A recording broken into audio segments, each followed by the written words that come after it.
इस week Friday को RBI की मॉनेटरी पॉलिसी कमेटी का बड़ा अनाउंसमेंट आ रहा है। इकोनॉमिस्ट्स, एनालिस्ट्स, इंडस्ट्री एक्सपर्ट्स सब डिवाइडेड हैं। क्या रेपो रेट कट होगा या आरबीआई रेट कट्स को फिर से पॉज करेगा? Secondly, rupee has officially broken the 90 mark against the dollar. इससे मार्केट्स में थोड़ा सा पैनिक है, थोड़ा स्पेकुलेशन है और काफी सारे क्वेश्चंस हैं। इन्वेस्टर्स के लिए इसका क्या मतलब है? Thirdly, Adani Group is planning a massive $15 billion push to scale up Indian airports and it is also preparing to list its airports business. पर क्या ये प्लान इंडिया के एविएशन ग्रोथ ट्रैजेक्टरी से अलाइन होता है? हाय एवरीवन, मैं हूं गौरी और ये 3 क्वेश्चंस के आंसर्स हम आज के वीडियो में समझने वाले हैं। तो चलिए शुरू करते हैं। इंडिया का मैक्रो सेटअप इस समय इतना कंफ्यूजिंग है कि रेट कट के मुद्दे पर एक्सपर्ट्स भी डिवाइडेड हो गए हैं। एक तरफ जीडीपी ग्रोथ Q2 FY26 में जंप करके 8.2% तक पहुंच गई, मतलब इकोनॉमी फुल मोमेंटम मोड में चल रही है। और नॉर्मली जब इकोनॉमी इतनी ज्यादा हॉट हो तब सेंट्रल बैंक्स रेट कट से थोड़ा दूर ही रहते हैं। लेकिन दूसरी तरफ इन्फ्लेशन अक्टूबर में गिरते गिरते 0.25% तक आ गया, अब मल्टी ईयर लो। और ऐसे सिनेरियो में central banks usually rate cuts को कंसिडर करते हैं। यानी एक तरफ ग्रोथ इतनी स्ट्रांग है कि कट का लॉजिक नहीं बनता और दूसरी तरफ इन्फ्लेशन इतना सॉफ्ट है कि कट का लॉजिक बनता ही बनता है। इसी को एक्सपर्ट्स अपोजिंग फोर्सेस बोल रहे हैं। कुछ इकोनॉमिस्ट्स का ऐसा मानना है कि इंडिया की ग्रोथ अब प्योरली साइक्लिकल नहीं रही। रिफॉर्म्स, फिस्कल पुश और प्राइवेट केपेक्स ने एक स्ट्रक्चरल बूस्ट दिया है और साथ ही ग्लोबल ट्रेड की अनसर्टेनिटी एक शैडो रिस्क बनी हुई है। इनके व्यू के हिसाब से एनवायरनमेंट रेट कट्स के फेवर में लग रहा है।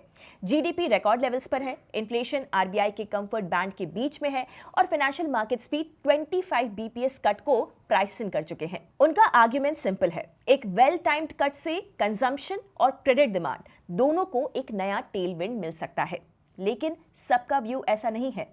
बैंक ऑफ बड़ौदा की रिपोर्ट बिल्कुल ऑपोजिट डायरेक्शन में जाती है। उनका कहना है कि आरबीआई शायद स्टेटस को ही रखे, रेपो रेट 5.5% पे होल्ड। रीजन, ग्रोथ ऑलरेडी इतनी स्ट्रांग है कि सेंट्रल बैंक यानी आरबीआई को बिल्कुल भी जल्दी नहीं है। अर्बन कंजम्पशन सॉलिड है, रूरल डिमांड रीबाउंड कर रही है, प्राइवेट इन्वेस्टमेंट पिकअप कर रहा है और क्रेडिट डिमांड भी स्टेडी दिखाई दे रही है। और हाँ, हेडलाइन इन्फ्लेशन नीचे जरूर आ गया है, पर याद रखिए कोर इन्फ्लेशन गोल्ड प्राइसेस के प्रेशर की वजह से अभी भी 4% के ऊपर ही है। इस व्यू के हिसाब से रेट कट का रूम तो है, लेकिन आरबीआई शायद पहले पुरानी रेट हाइक्स और कट्स का फुल इंपैक्ट इकोनॉमी में सीप इन होने दे। मतलब कि स्टांस सपोर्टिव हो सकता है पर एक्शन शायद कॉशियस ही होगा। अब इस सारे स्पेकुलेशन का फाइनल जवाब 5 दिसंबर सुबह 10 बजे मिल जाएगा, जब governor Sanjay Malhotra MPC decision को अनाउंस करेंगे।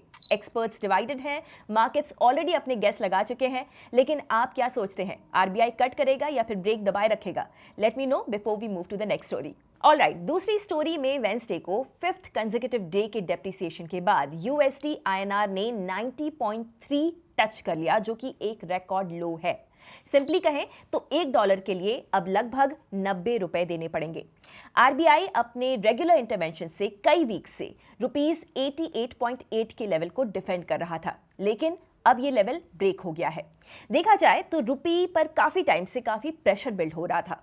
फिलहाल कैपिटल इनफ्लोज वीक है, एफपीआई आउटफ्लोज हैवी हैं, इंपोर्टर डिमांड हाई है और स्पेक्यूलेटर्स अग्रेसिव हैं।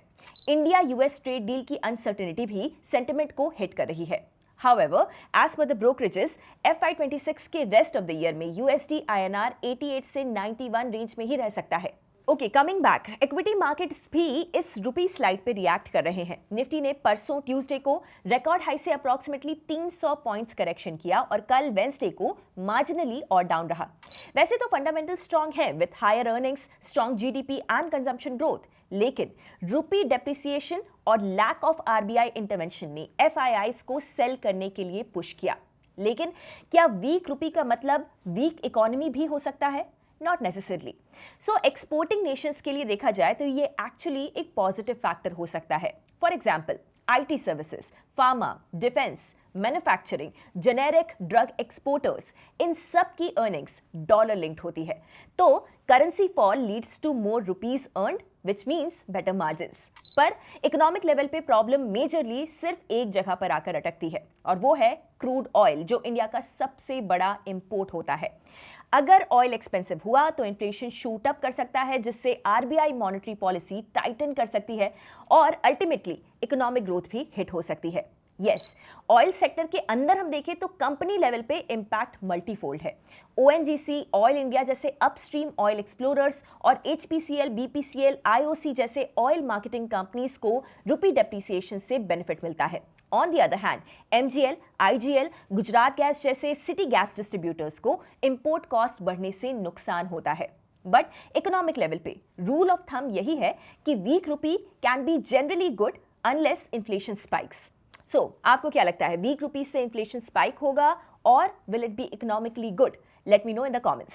तीसरी स्टोरी में अडानी ग्रुप अपने एयरपोर्ट्स पे $15 बिलियन के इन्वेस्टमेंट से पैसेंजर कैपेसिटी को नेक्स्ट 5 सालों में 20 करोड़ अ ईयर तक ले जाने का प्लान कर रहा है। दिस इज रफली 60% jump from current levels.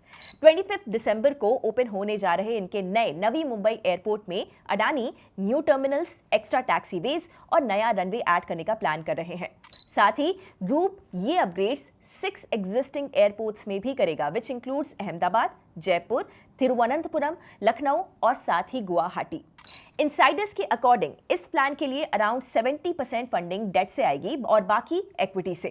And that actually makes sense, क्योंकि देखा जाए तो infrastructure projects usually debt heavy होते हैं। और अगर इंडिया के एयर ट्रैफिक प्रोजेक्शन को हम ध्यान से देखें तो पैसेंजर नंबर्स 2030 तक 30 करोड़ तक क्रॉस कर सकते हैं। तो अडानी का ये जो 20 करोड़ का टारगेट है, क्लियरली इस डिमांड वेव को कैप्चर करने के लिए सेट किया गया है। इंडिया ने एयरपोर्ट्स के प्राइवेटाइजेशन की जर्नी 2006 में स्टार्ट की थी, with GMR and GVK taking over Delhi and Mumbai respectively. Adani entered later by buying out GVK's stake and then 2020 में सेकेंड प्राइवेटाइजेशन राउंड आया, जहां पर अडानी ने और 6 एयरपोर्ट्स को लीज पे ले लिया और आज अडानी इंडिया का largest airport operator by number of airports है, while GMR is the largest by passenger traffic. अब गवर्नमेंट 11 और एयरपोर्ट्स प्राइवेटाइज करने का प्लान कर रही है, mixing loss making ones and profitable ones. That means Adani versus GMR is going to be the big headline going forward. And parallelly, India is thinking even bigger.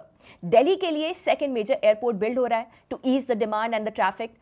और long term target 2047 तक 160 से 400 airports बनाना है. So India wants to literally triple its airport network in the next 2 decades. तो take away यहां पर यह है कि इंडिया का air travel boom is not a future possibility, it is actually already playing out.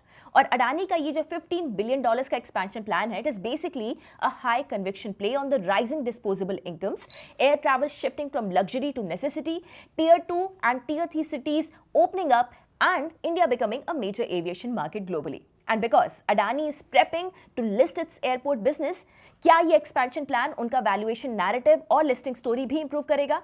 Late me know your thoughts. So इस video के लिए बस इतना ही। फर्स्टली, आरबीआई की एमपीसी मीटिंग एक बैलेंसिंग एक्ट होने वाली है। जीडीपी की स्ट्रेंथ आरबीआई को रेट कट्स को पॉज करने के लिए पुश कर रही है और लो इन्फ्लेशन यानी कि कम महंगाई उन्हें रेट्स को कट करने का हेडरूम भी दे रही है। तो इस बार का रेट डिसीजन एक सिग्नल होने वाला है कि आरबीआई आगे ग्रोथ वर्सेस इन्फ्लेशन किसको प्रायोरिटाइज करता है।